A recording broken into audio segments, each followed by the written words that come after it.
Ketoprak kok metu terus. Monggo dhisik. Sopo sing dadi aranmu?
Ana sesambungane apa kowe karo Sugariban?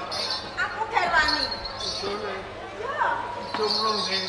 Hah? Bojomu ndi? Bojoku ora ono. Minggat. Ora? Minggat. Ora.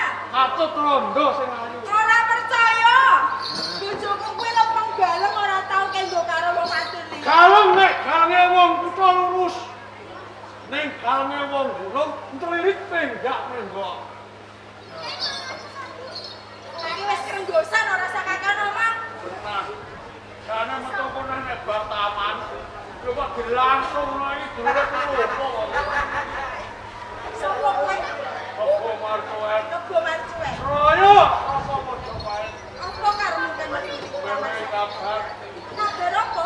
bojomu. Kali landar wis kono.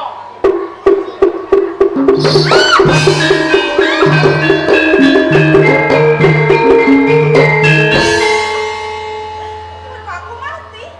Aku ora percaya. Ora percaya kebo marcuek. Ning sing mateni aku. Kuwe sing mateni garwanku kebo marcuek. Coba karo aku. Aku mau menungso.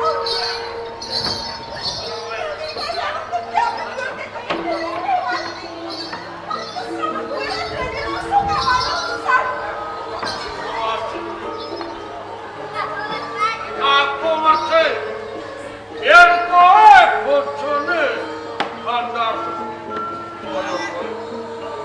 wetengmu gede aku percaya yen kowe lagi ngarep ngandhut anake bandar. Yen kowe ngerti, kowe tega percaya marang garwane.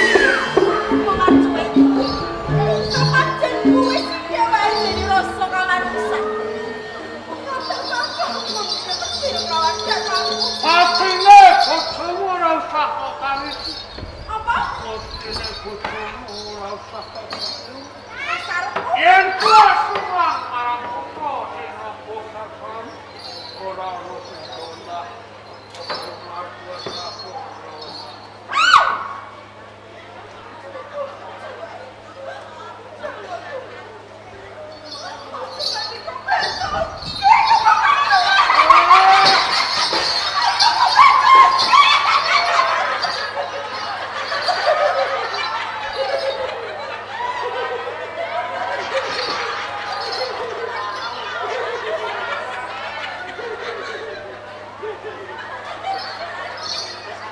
Ora sopan.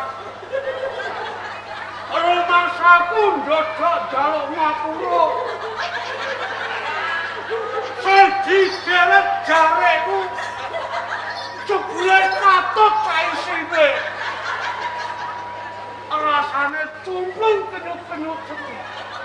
Jare kowe Kowe gelem apa ora? Ora. Kelakon tau kali.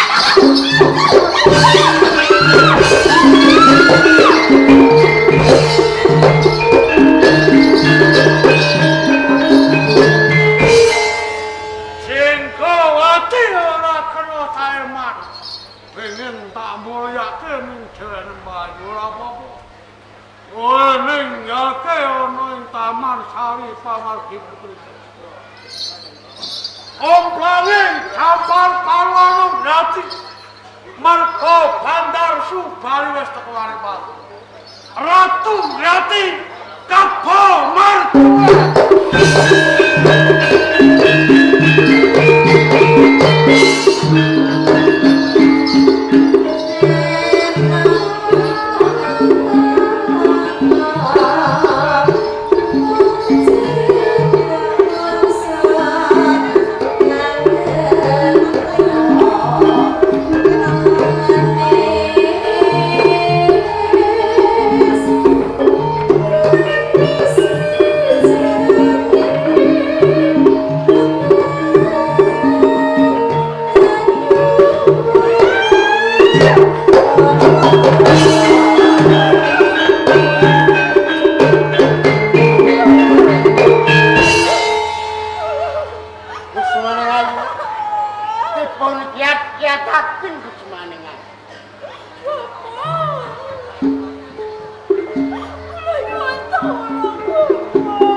Angrambai lakon kang mah tumpo tumpi tumpuk untut kakados monggo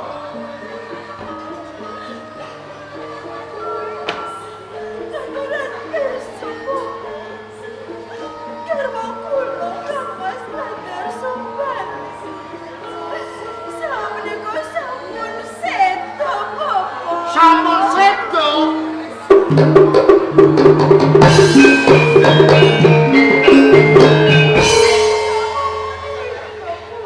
Kusmane Ayu Jenggawati mbok bilih kersa dika kulaturi urip wonten ing gambir seketi ora ketang mangan sedina rong dina poso menapa sabu keng menapa Kusmane Ayu lho monggo kula dherekaken wonten pepukuran Kusmane Ayu.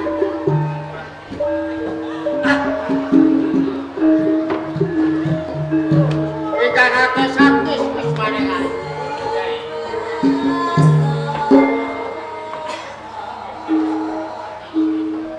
Duh, Gusti Kang Murbeng Diwati. Mugi-mugi kalih sing sambikala Kusmane Ayu Jenggawati anggenipun perang sabil.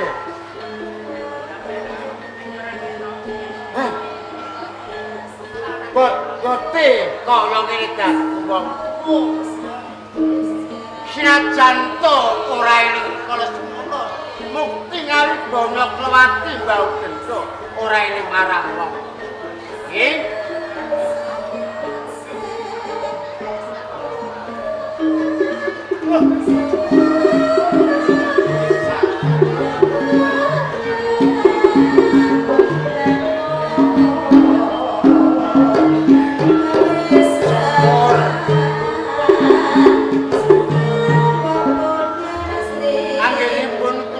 Jenggawati mbabaraken kalih ing sambika.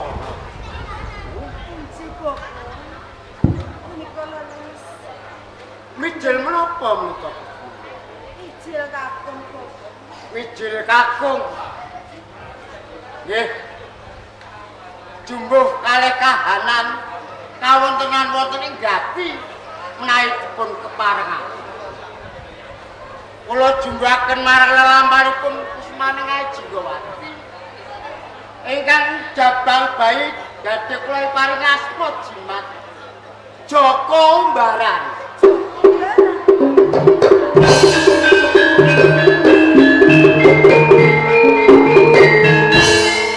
Jumbo dateng lelampahan kula. Kados mekaten. Kusmane Ayu Jenggawati yen kepareng punang jabal jabal bayi kula diaturaken senjang gege kersanipun mbejangipun ngudi do dumateng kersanipun Patini Cipta Seputi. Memang gak akan. Monggo praturi didukul marang Gusti Kawula Bendman.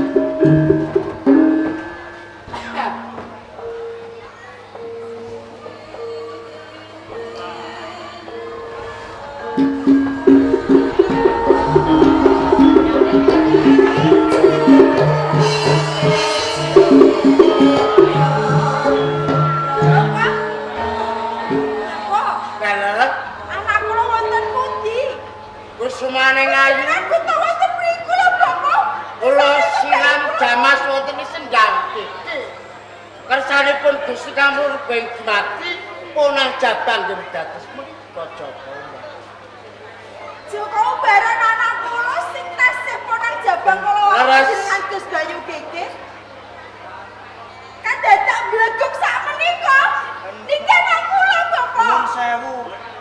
Umbaran Panjenengan niku sinten nek? wis jamak lumrahe. Yen rikala sepunang jabang bayi durung mangerteni sapa lan sapa kae wong tuane. Umbaran ora ketang dikaya ngapa kuwi wong tuamu wadon. Iki ibu nggih. Niki simboke kula. Iya, bener. Lah sampean niki sinten? Ya, Simbah. Mbah Simbah Kong. Simbah Kakung. Oh, Simbah Kakung. Ya, Umbaran. Jenengku sapa, Mbah? Umbaran kang dadi aranmu ya. Jenengku Umbaran. Junggo marang lelakoni biyongmu rikala semono kedrang-drang dadi umbaran nganti tumeka ana ing gambir seperti kene. Oh, kaya ngono to, Mbah. Kepiye Jinggawati? Cici Bapak. Kak ya seneng to. Seneng ati kula. Malah tansaya seneng kula mboten sangromati. Anak kula sing maune ponak jabang, lho mak mligi dadi semene gedhe. Jebles karo wong tuane lanang to. Malah tansaya iso ngrewani nyambut gawe sing mrene. Saiki diwarna wong kuwi anakmu. Pripun Ibu? Iki ibu. Ora sangewa ya. Nggih. Ning papan kene yen arep butuh apa-apa nyuwun marang ibu nggih. Menan apa mboten niku? Lah ya iya to, pe anakku mung siji. Yen ora tak turuti mengko terus sing nuruti sapa nggih? Hah? Kula menika lair wonten ing jagate Pepadang menika kok kaijenan. Kula njaluk adi ya, Bu. Hah? Jaluk kok sing ora lumrah iki piye to, Bapak? Jamak lumrahe njaluk adi ku ana lanang karo wadon. Lumrah iki jaluk jajan, Ah. jaluk mangan apa jaluk dolan-dolanan kae. Ora. Aku iku ora ana kanca dolanan kok, Mbok. Aku kepengin adi, aku ora kepengin dolanan. Bapak niki terus pripun Bapak jaluke adi, Bapak? Jinggawati Lah. wis ana tetembungan. Anak pola bapa keprada. Engko dhisik lah kok anak pola Bapak keprada. Dene rikala iki wis surup surya. Wis ame ngancik lingsir wengi. Oh ngaten. Yen tau kedaung jarum Joko Umbaran njaluk adira tak turuti lakon iki ra bakal rampung. Lah terus pripun carane, Bapak? Hari-hari sing isana jero sentong kae bakal kowe suwono marang Gusti Kawula Bendman. Saged. Bakal tak cipta mengko kedadiane kaya apa? Jinggawati njaluk sing Gusti Kawula Laras Bendman. Bapak. Oh ya iso to, Lek. Iki jaluk-jaluk iki mbok sing lumrah. Lha niku gak wong lumrah to, Mbok. Wong kula niki njaluk adi.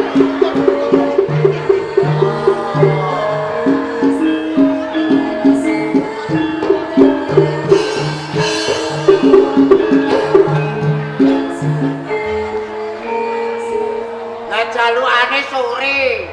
Iki wis sampe setengah papat tamane urung metu dagelane. Iki anak kula.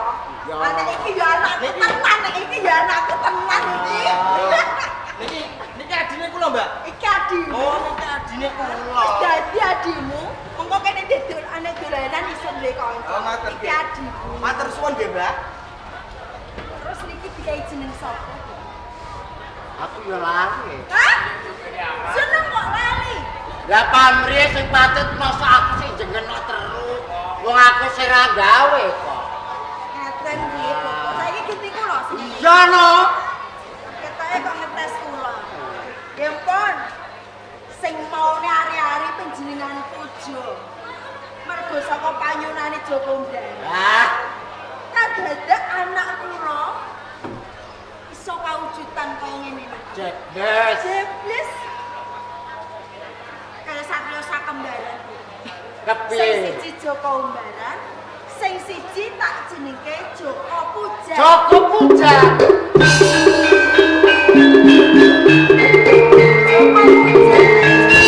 Joko Pujan. Joko Puja. Umbaran Pripun Bapak? lan kowe Joko Pujan. Penjalukmu wis tak pinangani ning senajan dikaya ngapa kuwi adimu. Dolan sak dolan kudu mbok kanthi ya. Sing pinter yo nggih karo adine. Kula menika badhe nresnani Joko Pujan menika kados dene kula nresnani dhumateng diri pribadi kula. Bagus. Jangan nganti wis selak marang janji. Boten sih.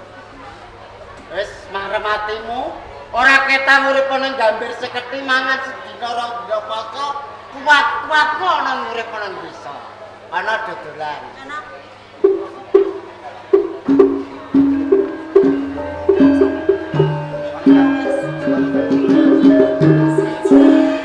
Mbak, kan sampai Mbak. Tenane anggonku njaluk adi iki ora mligi kang bawa dhewe. Bener. Aku njaluk adi iki supaya ana kanca sampeyan nang sini ana ing omah. Tenane Joko Pujan iki kepengin nyambut gawe. Kepengin golek kaya ing bisuke supaya bisa murah kapi. Kabeh kebutuhan ana ing desa Gambir Seketi iki. Pujan jebul kowe nyuwun mung samudana.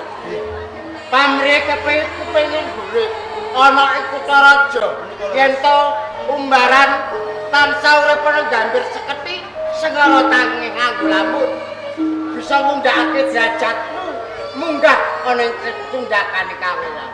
Ning yo ora kaya ngono to, Yen.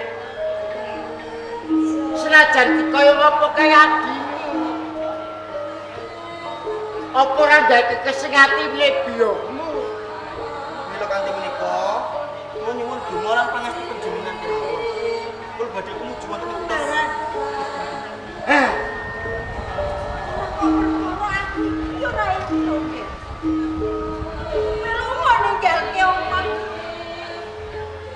Lunga ning kutha raja. Aku kuwatir. Mergo ning kutha raja kae ibu kelangan bapakmu. Aku ora kepengin. Ibu ora kepengin mengkene ibu bakal kelangan lahan sambaran. Ibu cukup kepengin urip yang desa. Kumpul karo anak-anakku. Ojo nganti dipisahake. Wis ora usah dadak melu ngono ing kutha, nyambut gawe ning kutha. Ibu trimo. Urip ning desa ora apa-apa. Ojo nganti ibu kok tinggalake umbaran. Sing tak duweni mung kowe lan muncul anak-anakku.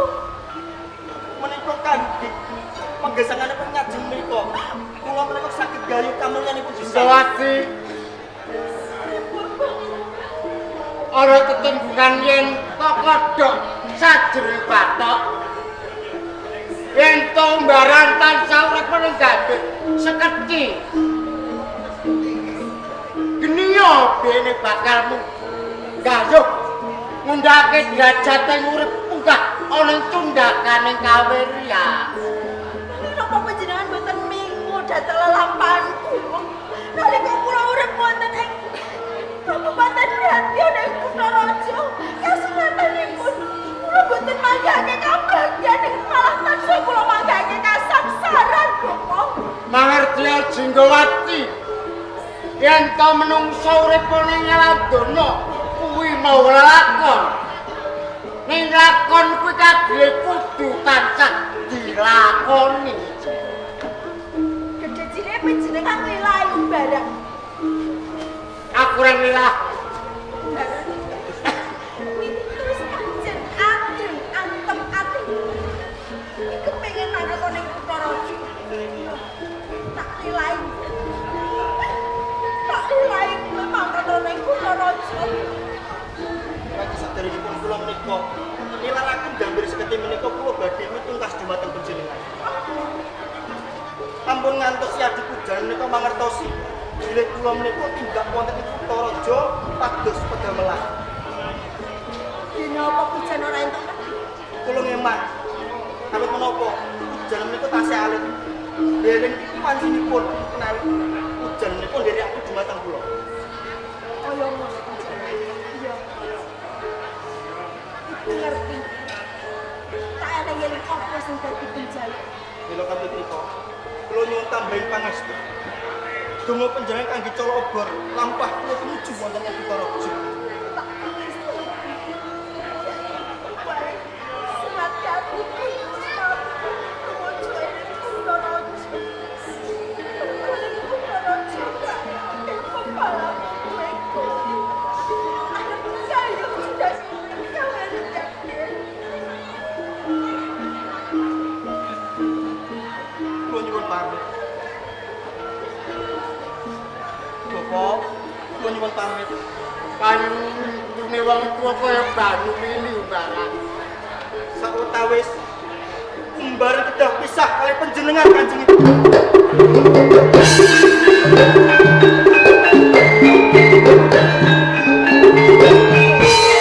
Pak, kakak sembarang mau juga. Wis ora usah takon kakangmu mbaran. Kakangmu mbaran ki mau lunga ning gone Tegal arep golek renceng, arep golek apa. Wis kowe nang omah karo ibu lan Simbah. Wah, Bu. Jan, Kula nderek kakang barang. ning gambir seketi kene mesane simbahmu. Kakangmu baran wae lagi wae ana Tegal. Ger. Wis ning omah bae, kakangmu mbaran ning Tegal. Mengko yen wis rampung gaweane mengko kakangmu mbaran mulai kok, Leng. Oh, aku nderek kakang barang. Mbaran. Ae lunga. Kamu jen mengko lunga, golek kakangmu mbaran mengko ora ketemu terus kepiye? Apa saya malah kakang barang, Mbak? Jero mati. Kepiye anakmu kaya ngono? Kakangmu mbaran iki lagi wae ning mobil gawean. Kowe ning omah karo ibu. Kakangmu mbaran wis entuk gawean, entuk duit, mengko mulai. Nek wis mulai mengko kepenak dulu kok, Jo. Kowe ning omah. Aku kepengen melok kakang barang. Kok mau kepengin melu kakangmu mbaran? Kakangmu mbaran golek gawean kok, Jan. Pengen melok. Pengen melu piye? Golek gawean apa arep melu? Jan. Kepiye yen lakon kaya ngene? Ojo. Ojo melu. Lah, kalau pengen kakang barang. Jan.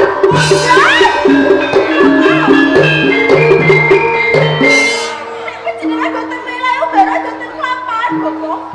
Menika pujan nusuk kali kakangnya. Terus kula pripun? Kula kelangan anak loro terus sakiki ninggalke omah. Lagi yen kowe tansah mojo marang aku, kowe simene sawetara ning bandar.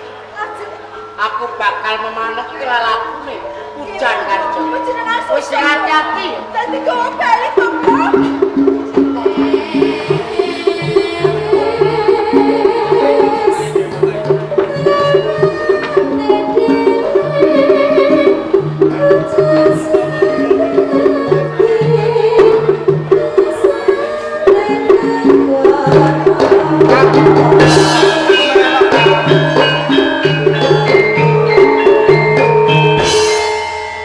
Yugine kowe semusel marang kakang.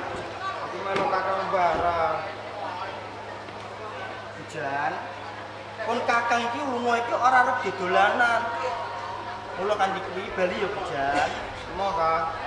Kon kakang arep nyambut gawe ana ing Kutaraja. Kon pokoke melok Kang. Awakmu iki durung titi wancine yen tos piramu iki nderekke malah kon kakang. Aku pengen melok sampean kok. Bali ya hujan. Mo Kang. Bali hujan. Mo.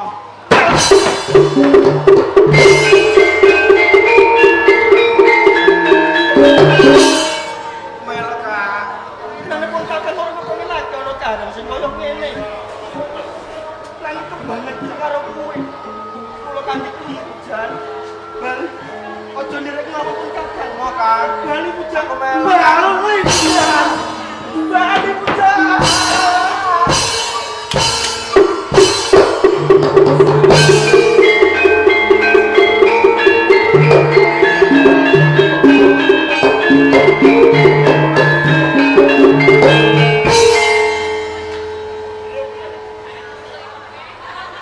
Umbalan.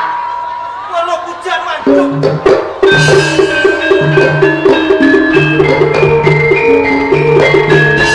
Betul kaya ngono. Nyuwun pangapun sak derengipun Bapak. Sedaya kula mboten diarahkan. Apa ora ngira dabar pisan yen to Mentolo marang Pujan kedadian kang kaya ngene.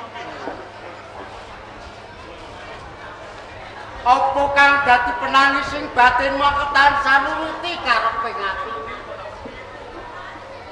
Pitunggas sing gopo lair batin loro mukti kuwi aja Mentolo marang Pujan. Disabarno ya, Nger. Yen kedadian kaya meniki ateges Pujan, aja nganggo jeneng Pujan ya, Nger. Kowe bakal nganggo jeneng Menak Pangseng.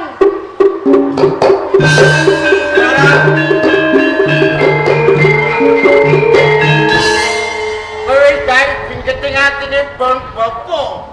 Eling den eling. Besok laramu rekoso